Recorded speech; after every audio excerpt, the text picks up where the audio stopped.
Hi, everybody. I know that the topic for this week's research was the ProQuest Historical Newspapers database, but I wanted to share with you an alternative site, Newspapers.com. Some of the advantages that I've found with Newspapers.com is the number of papers that it's archived, 20,700 and counting compared to the 3,000 and counting of the ProQuest site. And as a result of that, you'll see that the number of pages archived is almost 6 times as many, roughly 6 million to 1 million. And then another key factor that I noticed is the saturation of regional coverage. So as an example, in the state of Texas, there's one newspaper listed, the Austin American-Statesman, whereas newspapers.com gives you access to 231 papers that either have existed or currently exist in the state. Some of the research that I've done through newspapers.com for Liberty University included my Western Freedoms course. I was able to find the Pennsylvania Gazette, which was founded by Samuel Kemmer in 1728 and then sold to Benjamin Franklin the next year.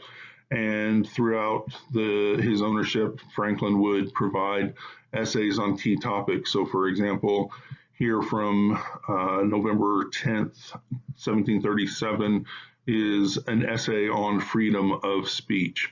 So obviously having access to these old historic archives is something that's invaluable. Likewise, for my Christian Heritage course and my study of Walt Disney's faith, I was able to find this clip from the 1900 Chicago Tribune, talked about an event where Pastor Parr guided the members of the congregation of Walt Disney's father's church in a symbolic plowing of the field for the new church site. And then, of course, I found out from within the article that Walt Disney's father was actually the chairman of the committee that was in charge of the finances for the new church, and that he actually contributed a lot of his time as a contractor to constructing the church itself.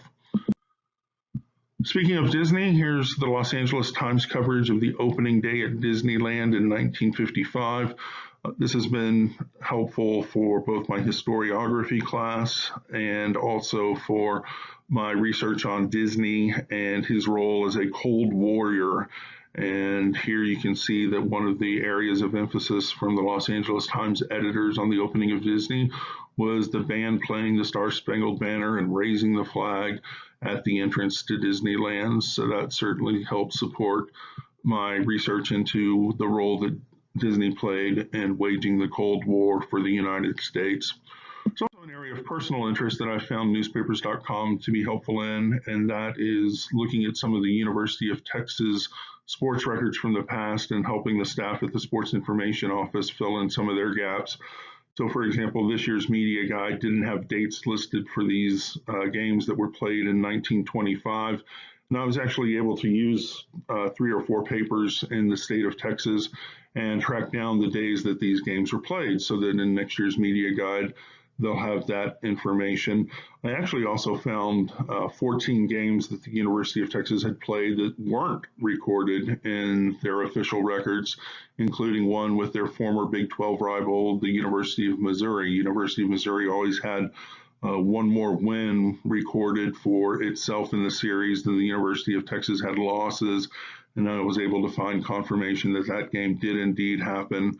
And so the University of Texas will be able to update its records. And likewise, I've also been going back and compiling statistical data for the games.